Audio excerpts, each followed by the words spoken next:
This is Beer the Shaman, and welcome to the Stream Coach Podcast, the show that helps you step up your game as a professional streamer.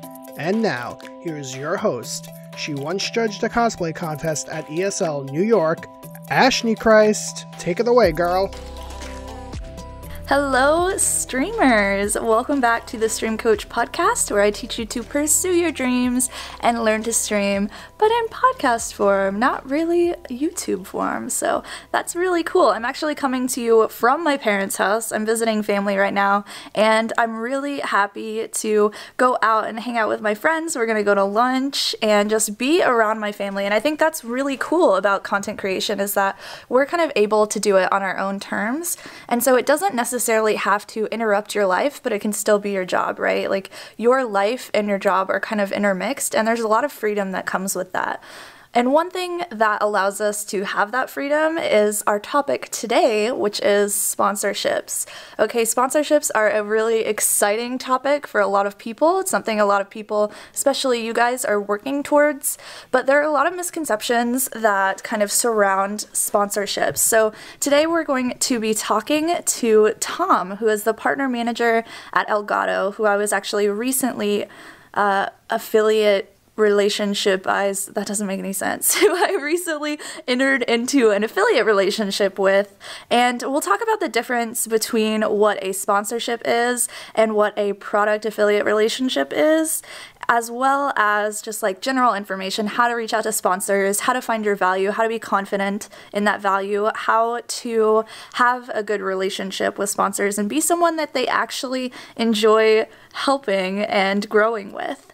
So this is going to be really interesting. I know that a lot of people, this is kind of the thing that they're building towards, right? Is they want to work with companies, they want to create content, they want to get product to give away to their communities, because obviously that's going to help us grow, right? A lot of growth has to do with fulfilling that question that people have whenever they come into your channel or into your content, which is, okay, what's in this for me?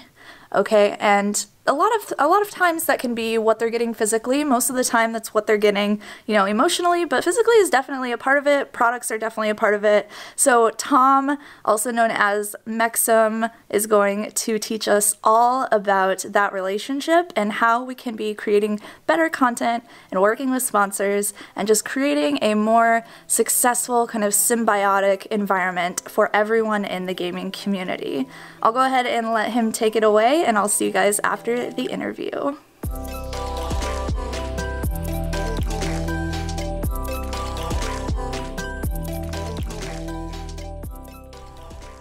Welcome back to the Stream Coach Podcast. I am here with the partner and events manager of 𝐂𝐒𝐒 Gaming. And so what we're going to do in this episode is just teach you guys a little bit more about reaching out to sponsors and how to craft good contact emails, how to have a relationship with that person, and hopefully by the end of it you will walk away feeling a little less intimidated and a lot more knowledgeable about how to reach out to sponsors for your streams. So today with me I have Tom. He goes by MEX3M on Twitter. How's it going, Tom? Hey, it's really good. Thank you for having me on the show. I'm looking forward to it. I hope it's educating for people. Yeah, I have a feeling it's going to be very helpful for sure. So go ahead and walk me through like a normal day at 𝐂𝐒𝐒 and tell me a little bit about the partner manager team and how many people you guys are each working with and kind of how that back end logistical stuff works. Okay. So at 𝐂𝐒𝐒 itself, a lot of people don't realize, but it's actually a really small team. Just for the partner managers ourselves, there's me, and I normally look after English-speaking Europeans. And then we have a person in charge of German-speaking partners, French-speaking partners, and then another guy for Spanish and Italian. And then there's one last person who's mainly in charge of North America and Australia and New Zealand. So in total, that's 5 people for the partnerships. And then on the marketing side, we have 3 different people in marketing, a product marketer, senior marketing, and technical marketing. And then we have our overall general manager. So in total, that's like 9 people, I think, in the whole marketing team, which is pretty small, and it's spread over 2 different offices. Our headquarters are in Munich. We have a small office in San Francisco. Wow, that's actually a lot smaller than I was expecting. Yeah. The entire company is probably about 70 or 80 people in total. And but that's also split between a lot of the smart home Apple devices that we do. That's not only the gaming side of things. So half that again for the different developers and stuff. And then that's what we're working with. Wow, and 𝐂𝐲𝐒 is a pretty popular brand within the industry too. So about how many emails are all of you guys getting every day? I have no idea. A lot. Yeah, a lot. I'm sure those inboxes are like unmanageable. Yeah, you use a lot of filters and stuff. Yeah. But yeah, it is quite a lot, but it's good. I mean, if we didn't have that many, then we wouldn't be doing something right, you know? So it's Yeah, definitely not something to complain about. for sure. It's definitely a good problem to have. Yeah. And as for like a kind of normal day, I guess I spend a lot of time just talking to people, which is kind of weird because usually I'm a bit of an introvert. But I spend most of my time like talking to people on Twitter or Skype, Discord, email, kind of wherever they're comfortable writing. That's with both potential partners, existing partners, people that we're not officially partnered with at all, that I've just made friends with or built connections with over the past couple of years. That takes up a lot of time, but it's obviously completely worth it. Same as a lot of other usual jobs, I guess, keeping up to date with like office and internal messages on our Slack, what's going on, what new developments are, etc. I'll probably get lunch with some colleagues or watch some YouTube videos or Twitch streams at my desk. And then when I'm not working with partnerships specifically, the other part of my role is events. So at the minute, I'm also working on the 𝐁𝐔𝐒𝐈𝐍𝐶𝐂𝐒 booth design that we have, which is in August, as well as our presence at PAX East. If you're not going to be there, then you can come and say hi. And a few of the other events. A few other marketing things, working on something with Sea of Thieves at the minute, which might be quite interesting. Ooh. And I mean, I think the main thing I try and do is make sure that I'm like always available for people. So I'll usually finish in the office around like 7, sometimes 8 p.m. in the evening. And then I'll go home, and then because of like time zones or people work like streaming and working weird hours, like I'll often be on Twitter in the evening with some messages as well, just if people are waking up or they just finished streaming or whatever. So it's pretty long, but it's definitely very cool, and I wouldn't change it. Oh, that's awesome. That's so cool that you're in a position that makes you happy, even though you're having to kind of keep some weird hours for people. So I think that's great for you, like as a person. Everybody should kind of aspire to be in a position like that. Let's talk about how creators kind of reach out to you. So what are some common errors that you see? So they reach out to me initially, kind of wherever they want to. And if that's kind of just general, like reaching out, finding out about things, that can really be anywhere. A lot of people tend to use Twitter, which is completely fine. But then as soon as it starts to get into more kind of serious discussions, then I usually try and take it to email, just so you've got like a better history. You can easily share attachments and stuff.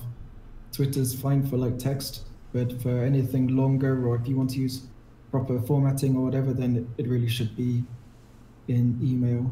And I guess the things that you should really look for are things like making sure you actually spell the name of the person or the company correctly, which happens like all the time that people spell it wrong. I'm not sure how.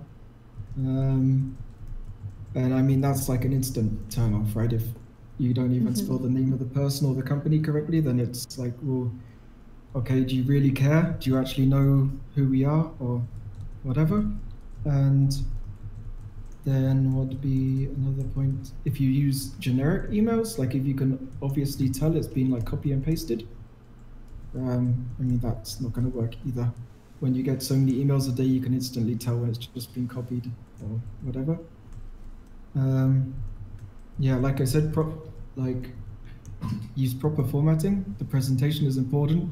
If you get something and it's like just a huge block of text with no spacings and poor grammar and like it's not structured at all, then it's really difficult to read, and like you can't really be bothered to try and decipher what people are trying to say. So so I have a question about that real quick. Not to interrupt you. I definitely want you to like finish this answer in a second, but a lot of people say that like shorter emails are generally better, but I feel like as a creator, whenever I reach out to a company for the first time, having a really short email doesn't do my content justice, right? So I'm not really able to fully explain like what I'm doing, why I'm valuable, what my numbers are, and everything else. So kind of what length of email do you think people should shoot for? I mean, it's okay if it's longer, but you should just make sure that it's all relevant. If it's just kind of padded with a lot of fluff and not a lot of content, then it gets a bit annoying. If you keep it shorter and straight to the point, that's also fine. But if you want to spend time explaining yourself and giving examples or showing images of what you have done or stats that you have or whatever, then that's also totally fine. It should just make sure that it's relevant, that it's specific for the company or the person that you're speaking to, and that it's just to the point. I think is the main thing. So nothing like, today for lunch, I had a sandwich. Yeah. Good to know. Okay, you can continue with that first list. I think just the last thing is when people reach out, you shouldn't assume that we owe you anything. I get it quite a lot where people think that they reached X amount of subs on YouTube or X amount of followers on Twitch, and then they are then entitled for a sponsorship because other people also got it. And I think that that's definitely the wrong attitude to have. And it just doesn't work like that. And if you come off it with that kind of like approach at the beginning, then it kind of sets the wrong tone for a conversation going forwards. Okay. That's actually a really great kind of piece of advice too, is the tone that you use in your email is so important. Like, how do you feel getting an email from somebody who is very timid in their wording versus somebody who seems to be a bit more confident but isn't necessarily being entitled? So somebody that is confident in their value, confident in their content, and you know that you guys could do something great together, versus someone who is like, I really like your products and I'm just putting out feelers for maybe potentially seeing who might maybe someday be interested. Yeah, it's definitely a valid question. I think it kind of goes hand in hand with what else you include in the email. Like if you provide some of the other videos that you do, then maybe I can get a better idea of who you are. So it doesn't rely solely on what you say, it's also part of like your larger online image. I was going to cover it later on, but it's also part of like, if we are starting to talk and things are getting serious, then I will start looking at things like your Twitter or your YouTube or your Instagram or joining your Discord to get a feel of like who you are and the kind of community that you've built. So although like the first impression of how you kind of set the tone is very important, it's not, you don't need to worry that like if you think you messed up or you weren't confident enough, then it's not like the end of the road. Awesome. Okay, so we know a little bit about what not to do. Let's talk about what we should do. When should creators start reaching out to partner with companies like Elgato? There are different numbers for everybody, and a lot of people think that if their stream is smaller or maybe they don't have a ton of subs, like they create all these arbitrary boundaries for themselves. So when should people actually start reaching out? I think you should start, the main point is that you reach out after you have something to show. I got a lot of emails from different people saying things like, I'm an up-and-coming creator, can you provide this so I can start my stream, or let me start my channel because I know I'll be really good. And it just doesn't work like that. You have to show that you're actually passionate and that you want to do something. And if this is something that you're really serious about, then you'll find like a way to work and get the equipment to begin with. You shouldn't rely on the companies to give you everything up front and then hope that you kind of make something out of it. So yeah, you should definitely at least, like, first of all, start creating content, and like a lot of it, not just like after 1 week or something, right? That you've actually built up a community, a decent fan base or viewer base or whatever you want to call it, that you've maybe done some interesting projects that are good to share. So, but like you said, it's not just about numbers. It can also be things like, are you the leader of a successful stream team or a organization? Are you a big creator of a specific game that is maybe not so popular? Because it's important to take in things like the demographics or the language.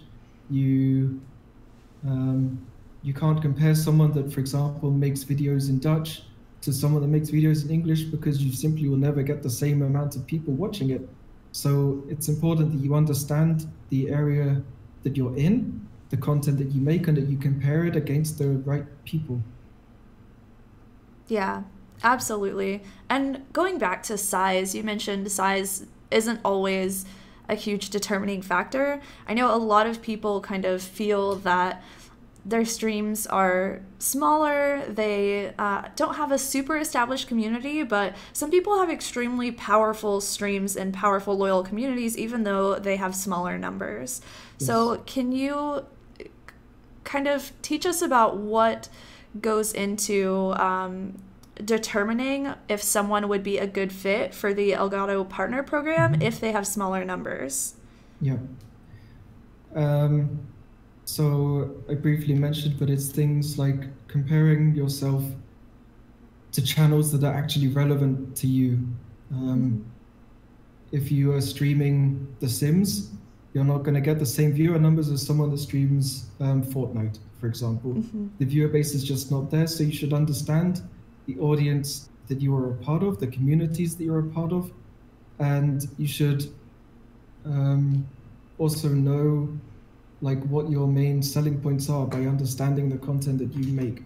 So that's things like the language that you create your content in, the platform that it's on, the game that you're playing, or even if it's more creative or educational or whatever, as well as things like audience and demographics. Do you have, for some reason, a really large female demographic, which a lot of streamers don't have because it's largely male viewers or male streamers?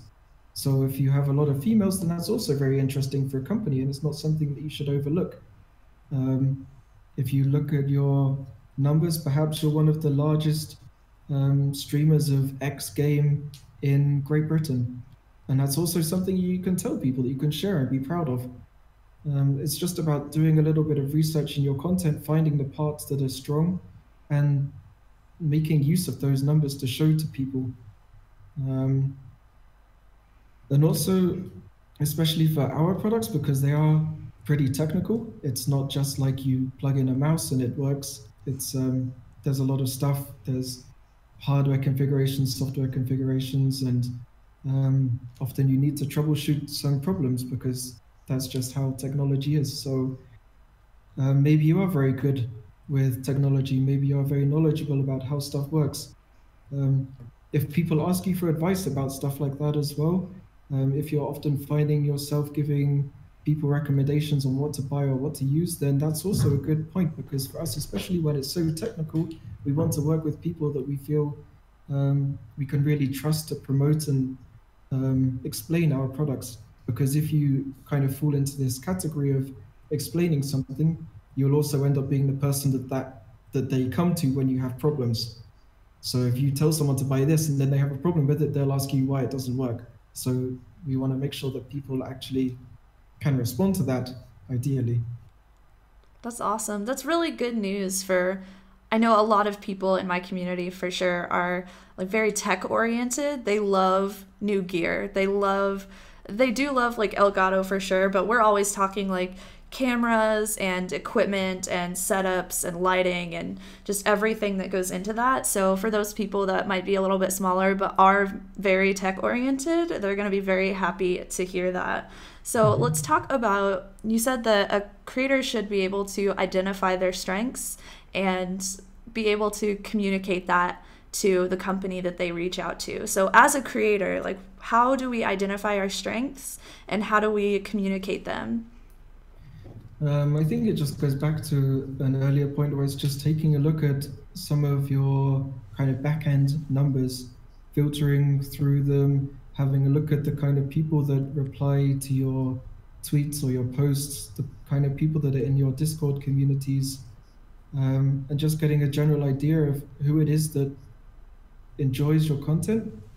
And then you can make something out of that. If it, it's really just about knowing your audience and what they're interested in. That's probably one of the biggest strengths, and that's something you really just have to learn and kind of research yourself. Someone else can't really tell you what your audience is.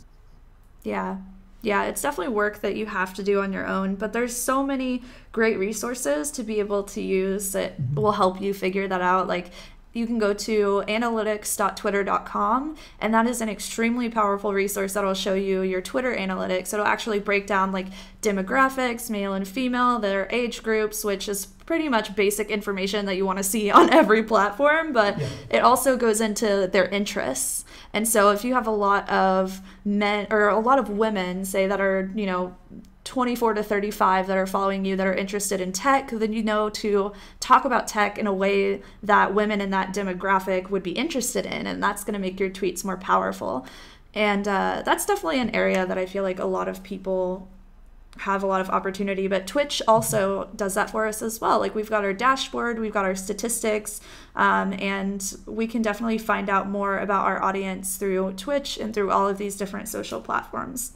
There's a bunch of other analytics sites as well, things like Social Blade, like Twinge, like NoScope. All of these, some of them are free, some of them are paid, but they all give really detailed breakdowns on your statistical numbers, which shouldn't be taken like only as numbers, but you should use them to kind of build something more out of it. Yeah, definitely. It shouldn't be you just look at the numbers or stream or create content because you're trying to grow those numbers, right? It's about like growing the relationships with your community and really showing people that you're somebody that they can trust. And I feel like that's whenever you create a really powerful relationship and a powerful community, is whenever you can go to somebody like Elgato and you're like, hey, my people, not only do I have them, but they also trust me because I don't work with companies that I don't believe in, that I haven't used myself, and all of that. So that's definitely, aside from the actual analytical knowledge, like just establishing that basis of trust with your community is super important for creators. Let's talk about that actual like reaching out process though. Talk to us a little bit, like we kind of already talked about drafting that first contact email. So if you want to be a little longer with it and include more of your statistical like number information, that's great. If you want to keep it short and get to the point, that's fine, but try not to fill it with a ton of fluff because you guys have a lot of emails, get contacted quite a bit, and it just gets a little bit annoying. But there's also the option to send out marketing decks. And so for people that don't know, those are basically like a slideshow. So it's a physical kind of piece of content that shows your numbers, why you're valuable, and why somebody would be interested in partnering with you. You can include things like your beliefs, demographics of your community, different types of content you've created, different places or people you've collabed with.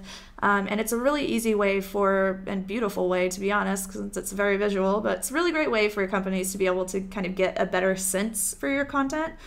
Do you recommend people create marketing decks? Or is that kind of going overboard? Because I know a lot of people love them. Some people do. I usually get them when it's more about teams as a whole rather than individuals, but I have also got some for individuals before. And I think the biggest thing about marketing decks is that you should really make them specific for who you're talking to, because I always find it when people send me a text, you have like 5 or 6 slides at the beginning, and it's like, what is esports? Do you know how big Twitch and YouTube is? And it's like, yeah, dude, this is my job. I'm pretty sure I know what Twitch and YouTube is. Yeah, do you know esports generates X billion dollars per year? You can be a part of it too. Like, yeah, okay, I know about this. It's okay, you don't need to tell me. And so it's always like, okay, this is just a generic thing that they're sending to everyone. I'd rather that if you're sending it to a company that's in esports, that's in content creation, then you just skip that part, just remove it from the deck, because it doesn't add anything. It just takes time to get through it to where you actually want to see something interesting. And if you are kind of overloading people with these kind of numbers of like how many people watch Twitch every day or whatever, then it's often feels a little bit like you're trying to disguise your own numbers, that you're trying to kind of hide something, is what I feel like. It's like that you're trying to inflate what you're doing by showing like the potential of like the entire world's content, you know? So I would rather that it just focused on you and presented your kind of content and who you are better, without all of like the background information that just isn't needed, you know? So I think as long as you stick to that and make something good, then you can definitely include a marketing deck, because yeah, they're an amazing way to present who you are. And if they look good and they've got like properly labeled graphs or links to sources of like numbers or whatever, then yeah, it can be definitely very helpful. Awesome. Yeah, it seems like through everything you're saying, being concise is extremely important. Yeah. Yes, for sure. Cool. Okay, so let's say we've crafted our email, we've sent it off, we're very concise, we made a marketing deck, and you receive it and you're just like, oh man, yeah, this person is awesome, would love to work with them. So what do those follow-up emails after that look like? Like, how important is it for you and the creator to continue to build a relationship? I think something first before we get to the kind of follow-up part is just like, once I receive the email, what kind of things I'm like looking for, I guess. And one of the things that I really wanted to talk about is that we would be lying if we said that numbers weren't important, but they're definitely not everything. And I think that one thing that a lot of people forget is that just because you write an email doesn't mean that everything else that you said publicly on the internet is not available to see. Because if it is something that we're thinking about seriously, then I will spend time going into people's Twitter, but also their replies to other people, their Discord and their stream.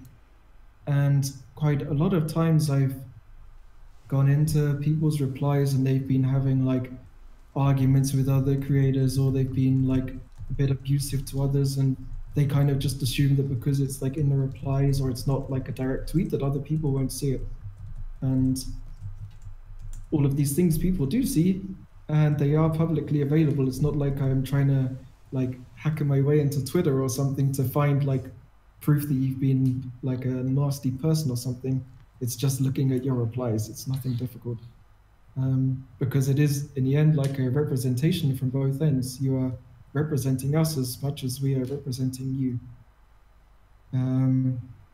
So that's just something that I think is definitely important that people remember, part of your whole online public image. That's great. And you mentioned a couple of tools for that earlier, which you can use Twinge, you can use Social Blade. Like, you can't lie about your numbers in these emails because people will find out. They will, and then they won't trust you, and they might never work with you again. So it's definitely important that even if, you're not super confident in your numbers, that you are honest. Yeah. Yeah, and then back to your previous question about like how it works afterwards, right? Like the follow-up email, I guess. It does happen quite often that I have to say no to people. I mean, I get a lot of requests and it's just not possible to work with everyone. Some people do make good content, but it's just not possible to work with everyone. I think the thing to the people, you should still be kind of polite and appreciative of like the effort. I mean, you probably don't know of like the effort that goes behind checking people, but it definitely does happen. And keep a positive attitude as well. Show that you're willing to keep improving, to keep growing. That like just because you've been like rejected this one time doesn't mean that that's like the end of your content creation career, or even that it's the end of like the communication with us in the future, One thing you definitely shouldn't do is go to social media and talk about how X company is a piece of shit because they didn't sponsor you, because that also happens as well. And that's something that although we might not reply to, it's something that we will remember. And it doesn't matter how big you'll get in the future. If we remember that, then it's something that, just won't happen again. Yeah. Why do you think people do that?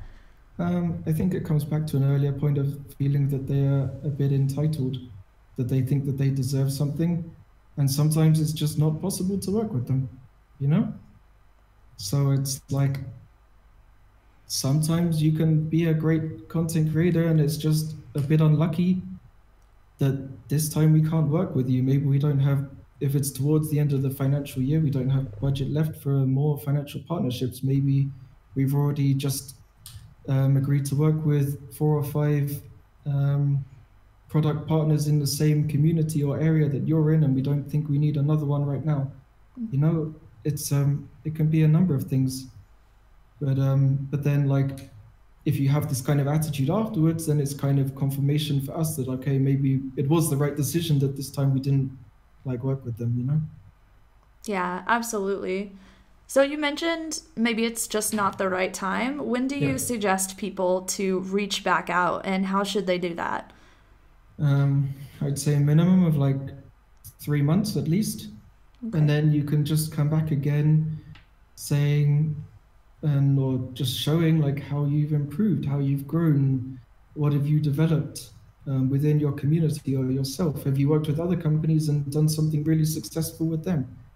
It's just part of showing like having a positive approach and understanding that sometimes things don't happen and you can always try again in the future, because the rejection emails will never say we don't ever want to work with you. They are just saying that at this time it's not possible. That's awesome.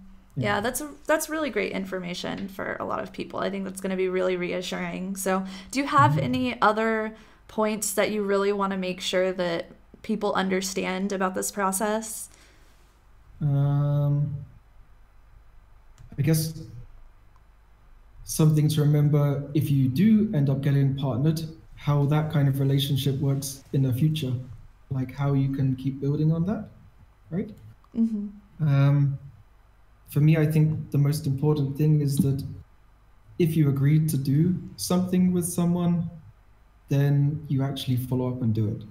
Because if you've actually got through the kind of process of agreeing to do something for someone, whether that's like a review video or an Instagram story or an unboxing stream or something, that you actually do it and then you show it to that person as well. Because although I'll try and spend time catching up with partners, I'm not going to sit through like a 6-hour Twitch stream just to see if you unboxed something that I sent you or whatever. It would be really good if people actually sent back like a highlight or a clip or a timestamp that I can then see, okay, they actually did it, because I just simply don't have time to follow up on everyone and wait for them to do it. So it needs to be a bit proactive on the partner's end to show that they actually carried out what they did, because if I just think maybe you've got something for free and now you're ignoring me, kind of done, then it's, it's not like a very nice feeling that it's, so, and I think part of that is also if you have an excuse of why you haven't done something yet, maybe you were really sick or you're traveling to an event or maybe your PC's dead or something, then that's also fine, but then like let me know.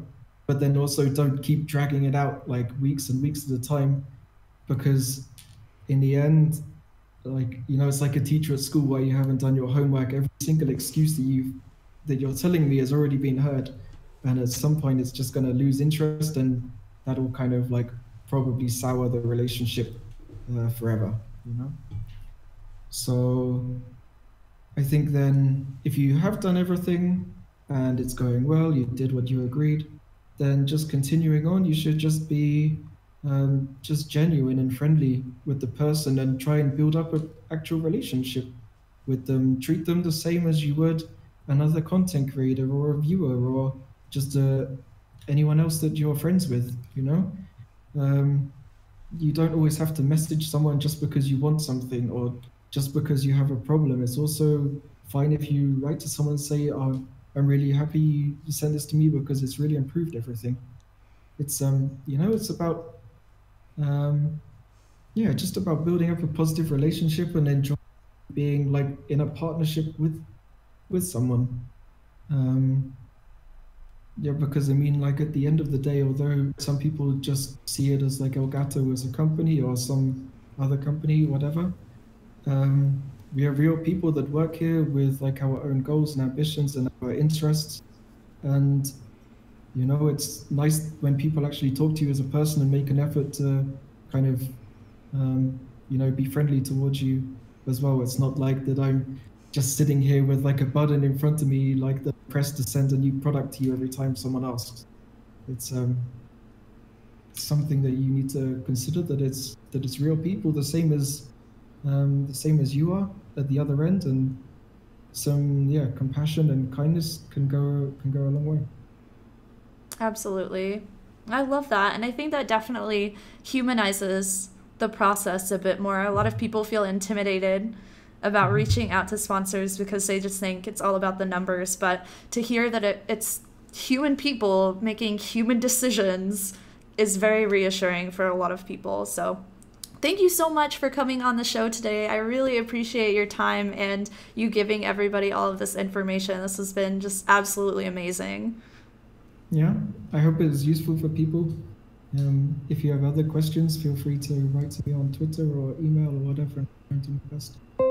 Perfect. What's your actual Twitter that people can reach out to, and your email, if you don't mind sharing those? My Twitter is 𝐿𝐷𝐄𝐒_. I know it's a little bit confusing. It's like an Xbox gamer tag from 2005. Yeah, it's a bit older than that, but yes. Yeah. I love it. And what's your email? Unless you don't have to. Yeah, you don't have to give that out right now. Okay. Thank you so much for coming on. I really appreciate it. For sure. All right, streamers, I hope you enjoyed that interview with Tom. Thank you so much, Tom, for coming on. I really appreciate you just having this passion of helping creators, right? And that's very evident in the way that you answer questions and just the general fact that you will work with people regardless of things like numbers or having extreme amounts of notoriety. Like, you genuinely care, and that shows that 𝐿𝐷𝐄𝐒 genuinely cares about the creator community as well. So I think that's really awesome, and thank you for coming on and spending your time with me.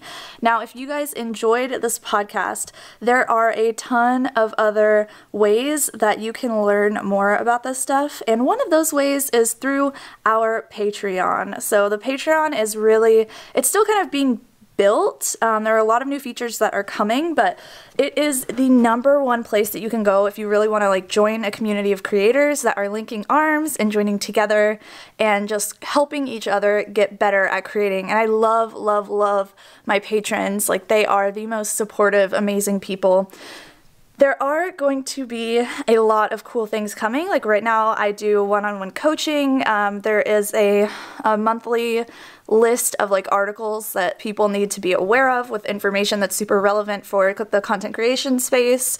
We're about to do actually this coming up week a live Q&A with all of our patrons, so that's going to be really exciting, as well as I'm going to be doing interviews for patrons only on our patron only podcast. So keep an eye out for that. And thank you guys so much for listening. I can't believe, like, honestly, that you spend your time with me. It is so important to me. Like, time is such a finite resource, and I truly believe that the way that you spend your time can be helpful towards building your dream life, or it can really harm you being able to build that dream life. And so if I'm a small part of your journey to help you build that dream life, I am so grateful. So thank you for taking the time to hang out with me today, and I will see you guys in the next episode of the Stream Coach podcast next Friday.